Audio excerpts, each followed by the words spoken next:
State of Texas versus Luis Gomez.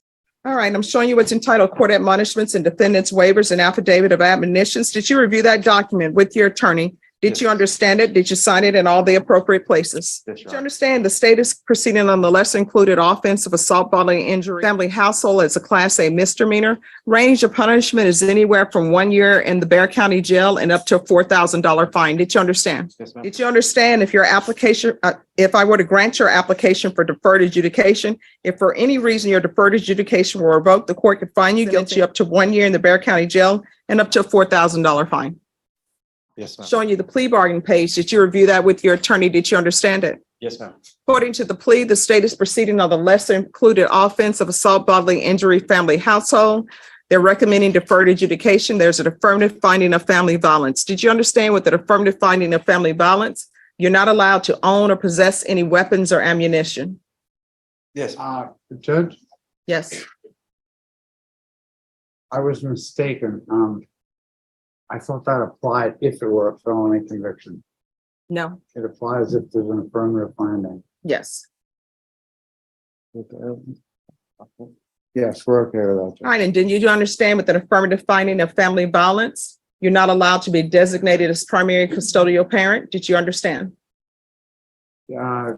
Judge, at this moment, Mr. Gomez is the primary parent. He has custody by way of CPS, sole custody of all 3 children. Well, if somebody files orders against him, Orders, if there are custody orders and custody contested, this is coming up.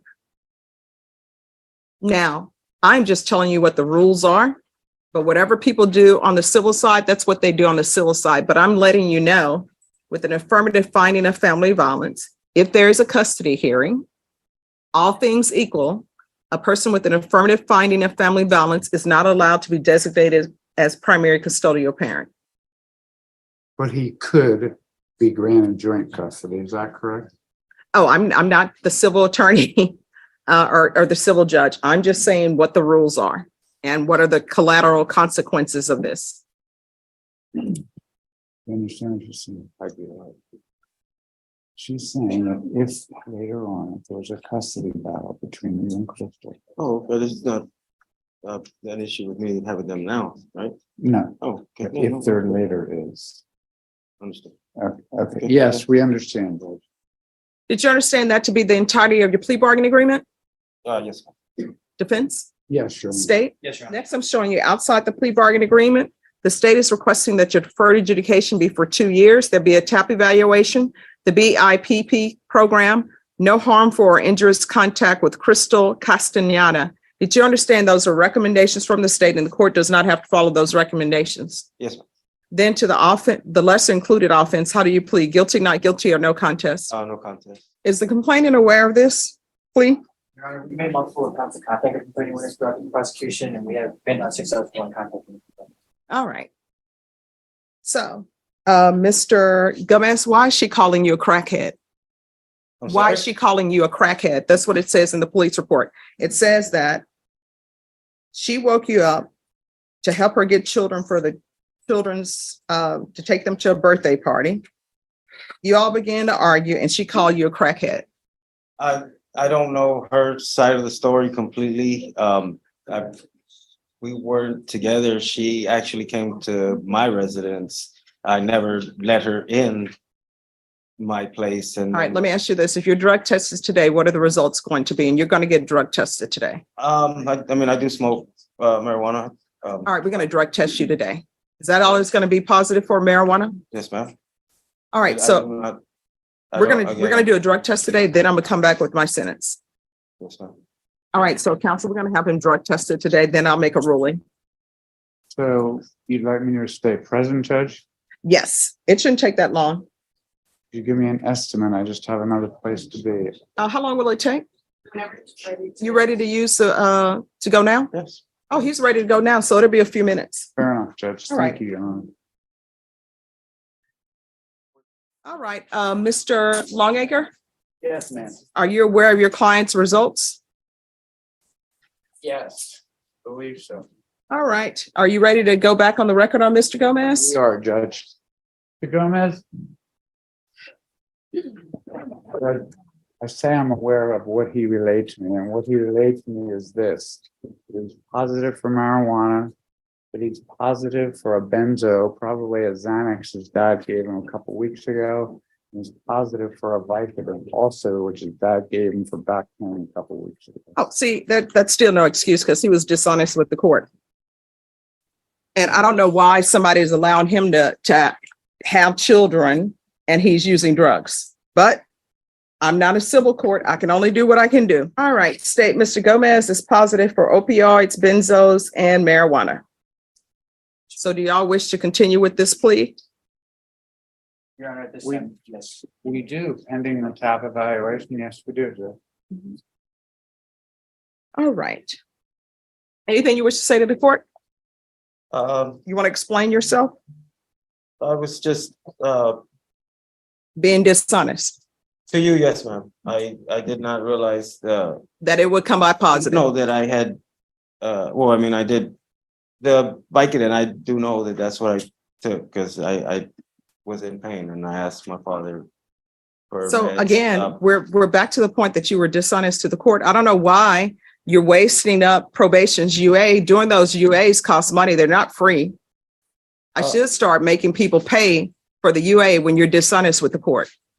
Again, I didn't, it was a couple weeks ago. I didn't, I mean, it's not. Again, you didn't think it was I- going to come I out don't- I positive. don't take them on the regular is what I'm trying to get to.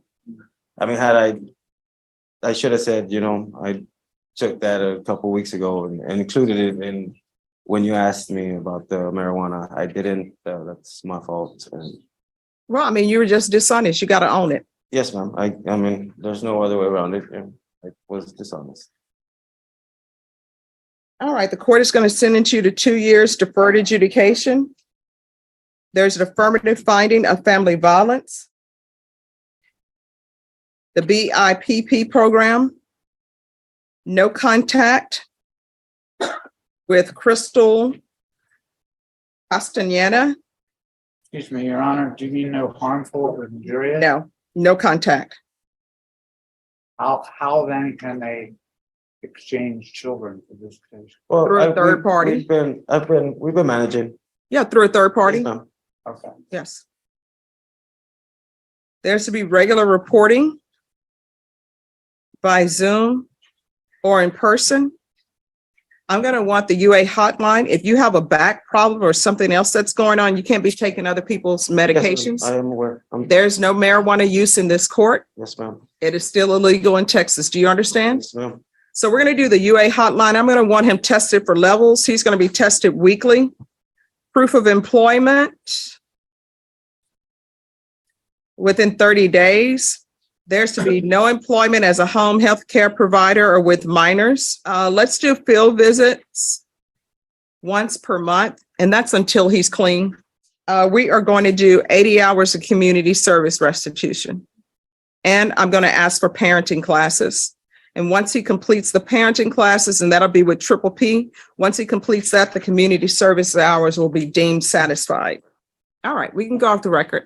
Here's the thing, in this court, it's best to be honest with me. Yes, ma'am. Because for conditions of probation, I'm trying to give you conditions so that you can be successful and so that you won't come back here again. Because you're looking up to a year in the Bexar County Jail. Yes, ma'am. I am aware. If you have any issues, speak with probation. If you feel like probation isn't addressing those issues, then come back to court. We'll figure it out. Do you understand? Yes, ma'am. All right, good luck to you. Thank you. You're welcome. Right. Court is calling 2023 CR 1868 State versus Luis Gomez. Can I have parties announced for the record? Rick Pena for the state of Texas. Michael Collins, attorney for defendant, present, Brett Yarder. And are you Mr. Gomez? Yes, ma'am. Did you review the document entitled Motion to Enter Adjudication of Guilty and Revoke Community Supervision and state's motion to supplement pending motion to enter adjudication of guilty and revoke probation with your attorney? Did you understand it? Yes, ma'am, I did.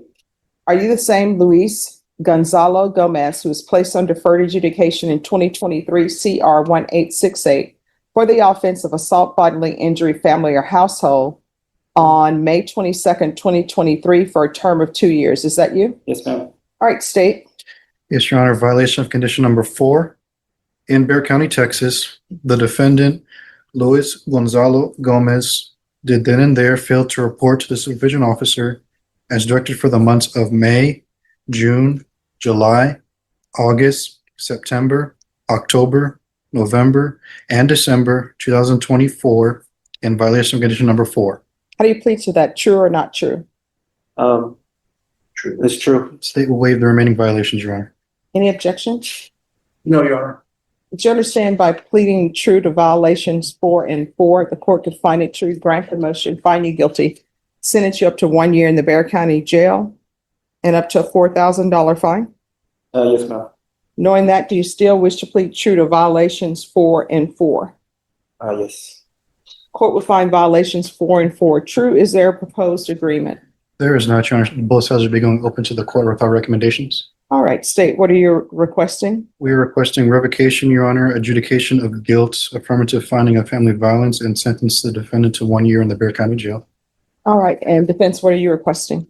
First of all, my client would like to address the court. Tell the judge, you're here in front of the judge on a motion to revoke probation.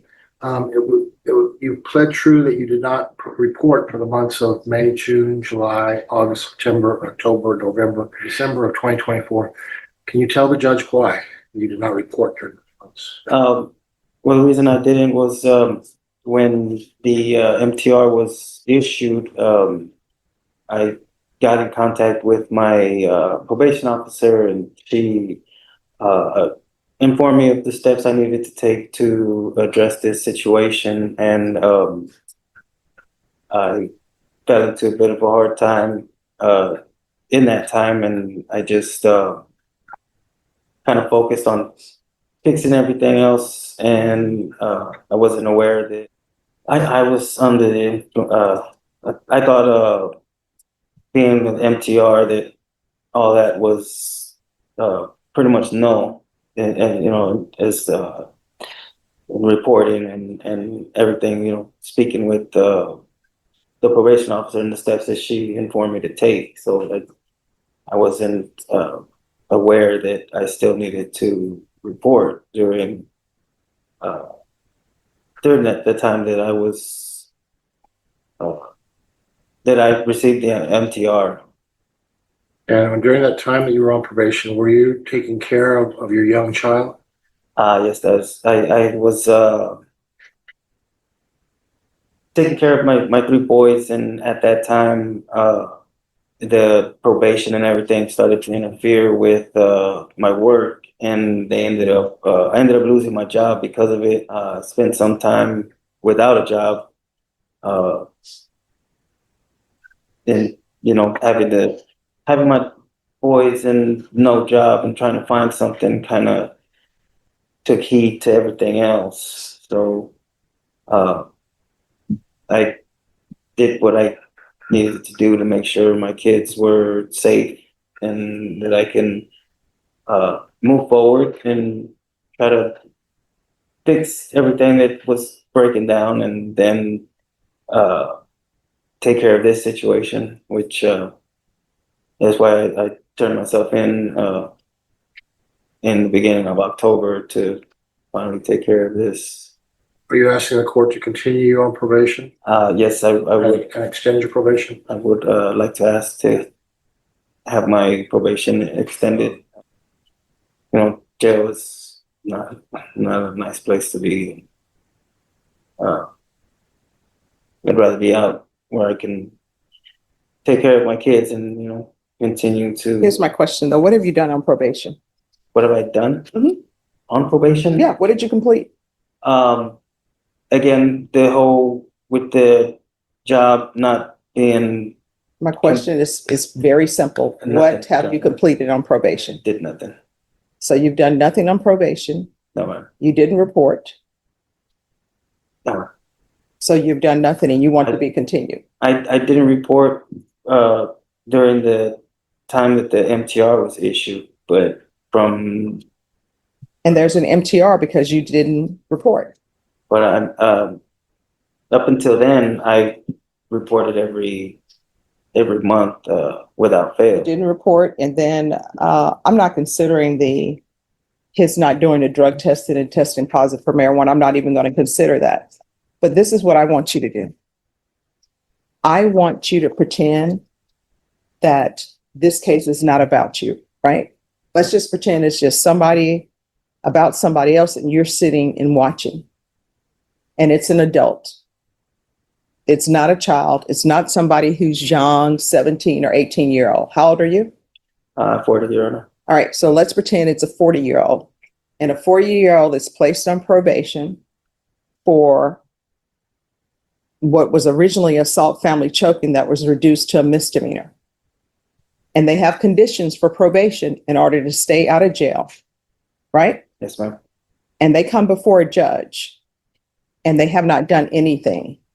And they've been on probation since 2023. And they have done nothing. Do you really think that person should be continued when they've done nothing? And it's been well over a year. Well, Your Honor, I mean, I know you want to be continued, but if it's just somebody that you don't even know, have no contact with whatsoever, do you really think they should be continued? They have done, it's an adult, let's say it's just an adult person, doesn't have to be a male, it can be a female. And they've been on probation since 2023. And here we are, almost into the new year, October 2025. So from 2023 to 2025, they have not completed anything. Do you really think they should be continued? Because did you complete parenting classes? No, ma'am. All right. Did you provide proof of employment to anybody? Yes, ma'am, to the probation officer. Did you report regularly? Yes, ma'am. No, you didn't, because I mean, we're here for your not reporting. Well, like I said, Did you complete the BIP class? no, ma'am. So basically, you haven't done anything. And I'm not going to continue you because it's close to 2 years and you have done nothing. And for some reason, you want to be continued, even though you have done nothing. I could understand if, hey, I've been in the hospital, I've been in a coma, I just woke up. Or either I've been in the hospital and I couldn't move around, I couldn't even pick up the phone to call anybody. But that's not your case. Or I've been fighting fires in California, saving lives, I couldn't get back here. But it's just, you haven't done anything and you're saying the jail is a bad place. I agree. Jail is a bad place. Prison is a bad place. I don't know anybody who wants to willingly be in prison or be at the Bexar County Jail. So I'm not going to continue you. I'm finding 4 and 4 true. I'm going to find you guilty. I'm going to revoke. There's an affirmative finding of family violence. Court is going to sentence you to a year in the Bexar County Jail, give you credit for any time served. There's a $4,000 fine. There's to be no contact with Crystal Castaneda. And with regards to your children, who's taking care of them now? Their mother. Okay. And there's to be no residing in households with minors. All right, we can go off the record. You're gonna have to do better. And your attorney did the best he could for you with what you gave him to work with, which is you didn't give him anything to work with. Okay. All right, good luck to you.